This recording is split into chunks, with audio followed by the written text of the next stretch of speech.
Hi friends, ഇന്നത്തെ നമ്മുടെ video plum കേക്കിൻ്റെ റെസിപ്പിയാണ്. ക്രിസ്മസ് ഒക്കെ ആവാനായില്ലേ. ഇനി ബേക്കറികളിലെ മെയിൻ താരം പ്ലം കേക്ക് ആയിരിക്കും. നമുക്കത് ബേക്കറിയിൽ നിന്ന് വാങ്ങാതെ തന്നെ നമ്മുടെ വീട്ടിൽ വളരെ എളുപ്പത്തിൽ തയ്യാറാക്കി എടുക്കുന്നത് എങ്ങനെയാണെന്ന് നോക്കാം.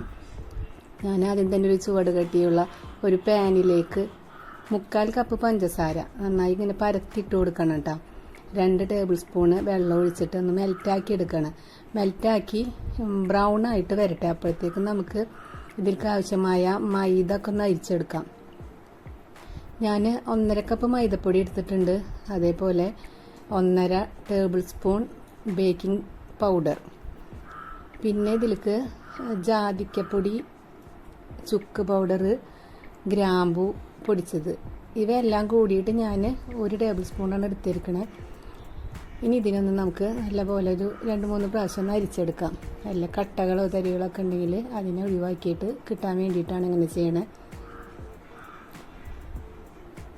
അപ്പോഴത്തേക്കും നമ്മുടെ പഞ്ചസാര ഇവിടെ സിറപ്പായി വന്നിട്ടുണ്ട്, ബ്രൗൺ കളറൊക്കെ ആയി. ഇനി നമുക്കിതിനെ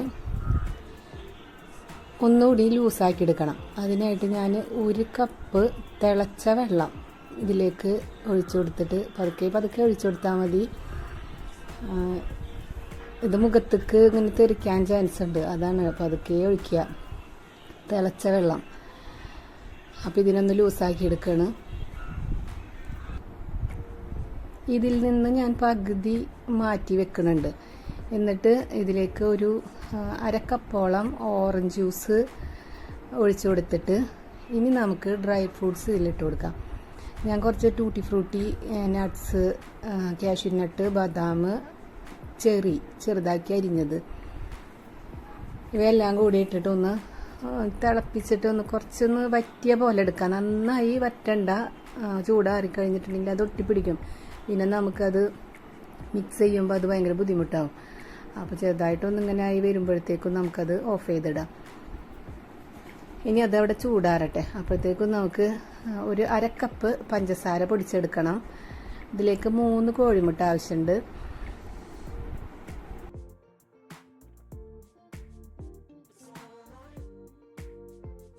പിന്നെ 1/2 ടീസ്പൂണ് വാനില എസൻസ്,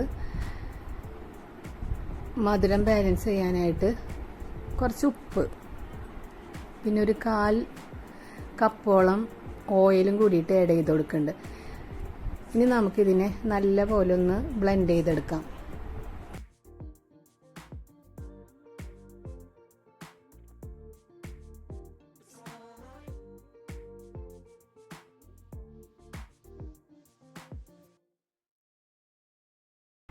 ഇനി നമ്മളതൊരു ബൗളിലേക്ക് ഒഴിച്ചിട്ട് മൈദ കുറേശ്ശെ മൈദ ഇട്ടിട്ട് ഇതിനൊന്ന് മിക്സ് ചെയ്ത് കൊടുക്കണം. നമ്മൾ മറ്റേ ക്രീം കേക്കൊക്കെ ഉണ്ടാക്കുമ്പോൾ കട്ട് ആൻഡ് ഫോൾഡ് മെത്തേഡിലൊക്കെ നമ്മൾ ചെയ്യാറില്ലേ, ഒരേ ലെവലിൽ തന്നെ ഇളക്കണം, അങ്ങനെയൊന്നും വേണ്ട. ഇത് നമുക്ക് പെട്ടെന്ന് ഇങ്ങനെ ഇളക്കി യോജിപ്പിച്ചെടുക്കാം.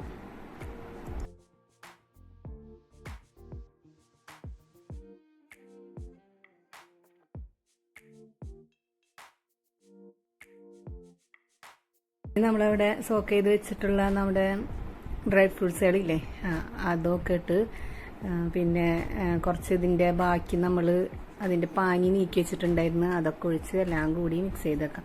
പിന്നെ ഒരു കാര്യം, ഞാൻ ഇതിൻ്റെ ഓറഞ്ചിൻ്റെ തൊലി പീൽ ചെയ്ത് വെച്ചിട്ടുണ്ടായിരുന്നു.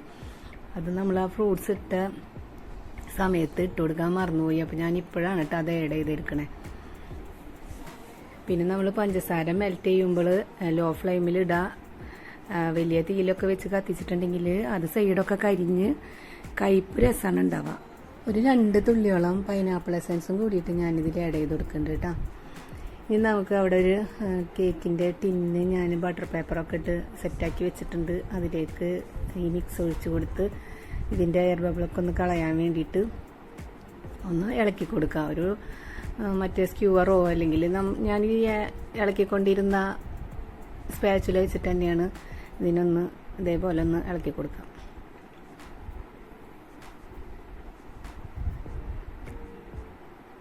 ഞാനിതിൽ ആൽക്കഹോളോ അല്ലെങ്കിൽ ഡ്രൈ ഫ്രൂട്ട്സൊക്കെ സോക്ക് ചെയ്ത് മാസങ്ങളോളം സൂക്ഷിച്ച് വെക്കുക അങ്ങനെ ഒന്നും ചെയ്യണില്ല. നമുക്കിത് എളുപ്പത്തിൽ അപ്പം തന്നെ എടുത്തിട്ട് ചെയ്യാൻ പറ്റാവുന്ന രീതിയാണിത്. അപ്പോൾ എല്ലാവരും ട്രൈ ചെയ്ത് നോക്കണം. ഇനി നമുക്കിതിലെ പ്ലം കേക്കിൽ ടൂട്ടി ഫ്രൂട്ടി ഇല്ലാതെ എന്താഘോഷം എന്ന് പറഞ്ഞ പോലെയാണ്. ടൂട്ടി ഫ്രൂട്ടി എത്രയോ കൂടുതൽ ഇടുന്നത് അത്രയും രസമാണ്.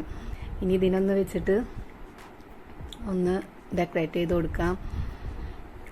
കുറച്ച് മൈദപ്പൊടി തട്ടിയിട്ട് ഇട്ട് കൊടുത്തിട്ടുണ്ടെങ്കിൽ അത് താഴേക്ക് പോവില്ല. പിന്നെ കുറച്ച് കാഷ്യൂസ് വേണമെങ്കിൽ കറുത്ത മുന്തിരിയൊക്കെ ഇഷ്ടമുള്ളവർക്ക് അതൊക്കെ വെച്ചിട്ടൊന്ന് ഭംഗിയിലൊക്കെ ഡെക്കറേറ്റ് ചെയ്തെടുക്കാം കേട്ടോ. ഞാനിപ്പോൾ മുന്തിരി ഒന്നും ഉപയോഗിച്ചിട്ടില്ല ഇതിൽ. ഇനി നമുക്ക് ഇതൊരു 45-50 മിനിറ്റോളം വേണ്ടി വരും ഇത് ബേക്കായി കിട്ടാൻ. ഞാനിപ്പോൾ ഇതൊരു പോട്ടിൽ വെച്ചിട്ടാണ് ബേക്ക് ചെയ്തെടുത്തിട്ടുള്ളത്. ഇപ്പോൾ ഇതാ 3/4 മണിക്കൂറാകുമ്പോഴേക്കും എൻ്റെ കേക്ക് ഇവിടെ റെഡി ആയിട്ടുണ്ട്. ഇനി നമുക്കിതിനെ ബട്ടർ പേപ്പറൊക്കെ മാറ്റിയിട്ടൊന്ന് നോക്കി നോക്കാം എങ്ങനെ ഉണ്ടാകുന്നു. ഇപ്പോൾ ഇതാ നല്ല പോലെ പൊന്തി വന്നിട്ടുണ്ട്. ഇത് 1 kg അളവാണ് കേട്ടോ നമ്മളിത് ചെയ്തിട്ടുള്ളത്. ഇപ്പോൾ കേക്ക് റെഡിയായി വന്നിട്ടുണ്ട്. നല്ല സോഫ്റ്റൊക്കെ ഉണ്ട്, കാണാനും നല്ല ഭംഗിയുണ്ട്. പിന്നെ പ്ലം കേക്കൊക്കെ ഉണ്ടാക്കുമ്പോൾ നമ്മൾ അന്ന് തന്നെ മുറിച്ച് കഴിക്കരുത്, പിറ്റേന്ന് കഴിക്കുമ്പോഴാണ് അതിൻ്റെ ഒരു ടേസ്റ്റ് കിട്ടുള്ളൂ. അപ്പോൾ എല്ലാവരും ഇതേപോലെയൊക്കെ ഒന്ന് ട്രൈ ചെയ്ത് നോക്കുക, അഭിപ്രായങ്ങളൊക്കെ അറിയിക്കുക. Thank you.